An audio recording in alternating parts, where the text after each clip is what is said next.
Literally बता रहा हूँ, जितने पूरे बॉलीवुड के सेलिब्रिटीज फैंस हैं उनसे ज्यादा तो इनके वीडियोस हैं।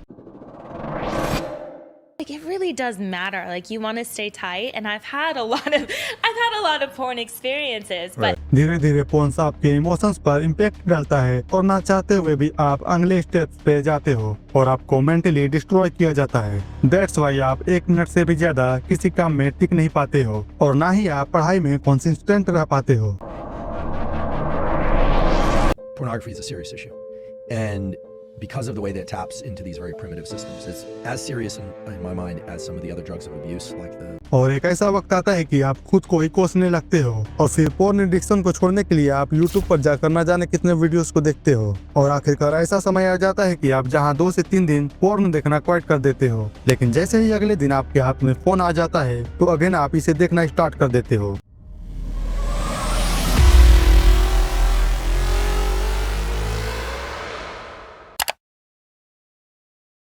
वो दिन था 1 जनवरी 1999, जहां इंडिया में कामातंत्र नाम की पहली एडल्ट मूवी रिलीज होती है और ये फिल्म लोगों को इतनी पसंद आने लगती है कि ये फिल्म अच्छी खासी कमाई कर लेती है। जिस तरह से कामातंत्र मूवी हिट हो जाती है, न जाने तब से कई सारी एडल्ट मूवीज इंडिया में रिलीज होने लगती है। कस्टमर नीड के हिसाब से एडल्ट मूवीज को थिएटर में दिखाया जाता था और इन सब मूवीज से इंडस्ट्री को बड़ा फायदा हो ही रहा था। तभी इंडियन गवर्नमेंट एक बहुत बड़ा फैसला लेती है जहां पर एडल्ट मूवीज को इंडिया में टोटली बैन किया जाता है।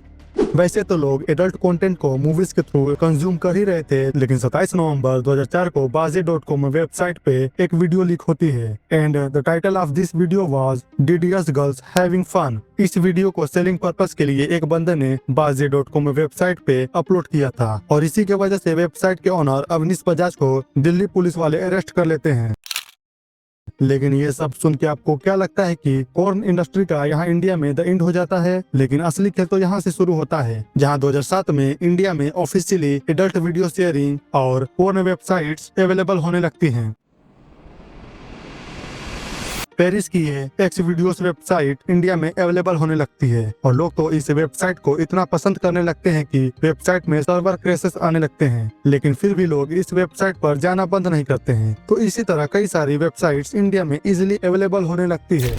I am so basic. I love Missionary. I love Missionary too. It's I the think it's best. great. It's the I think best. it's fucking great. feels- There you go. And she's like, what? लेकिन पानी जब sir से ऊपर जाने लगता है तब Indian government again porn पे बैन लाती है, जहां 800 से ज्यादा पोर्न वेबसाइट्स को इंडिया में बैन किया जाता है। लेकिन फिर भी आज पोर्न वेबसाइट्स इंटरनेट पे देखने को मिलेगी। दरअसल क्या है ना, जब इंडियन लोगों की बात आती है तो किसी की भी नहीं चलती। तो that's why watching porn in A private is not illegal under Indian law. Kerala high court ने कहा कि चुपचाप अकेले में पोर्न देखना अश्लीलता का अपराध नहीं है। अकेले में पोर्न वीडियो देखना अश्लीलता के तहत अपराध में नहीं आता। You must have known how provocative that was. I verbatim told them, you guys are going to get me killed. And they said, They just laughed. why didn't you then say, I'm not doing it? Intimidation. I was scared. happened. There's stuff going on, like people getting pissed on. Men are pissing inside of. Sorry. Oh, don't cry.